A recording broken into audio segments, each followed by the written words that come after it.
মায়ের দুটি ছেলে, একজন প্রবাসী, অন্যজন সে গ্রামের নেতা বড়ই সাহসী।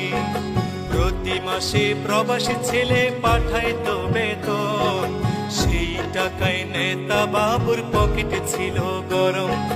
নিজের নামে কিনলো জমি, করলো দালান ঘর, দিন বদলে মা ভাইকে করে দিল পর। প্রবাসী ছেলে মাকে দিল ছোট্ট টিনের ঘর, সেই ঘরেতে মা জননী থাকবে জনম ভর। প্রবাসী ছেলে মাকে দিল ছোট্ট টিনের ঘর, সেই ঘরে মা জননী থাকবে জনম ভর। মা জননী খোদার কাছে বলে দুহাত তুলে, বুকের মানিক প্রবাসীতে রেখো আল্লাহ সুখে। একজন প্রবাসী বড় মিথ্যেবাদী,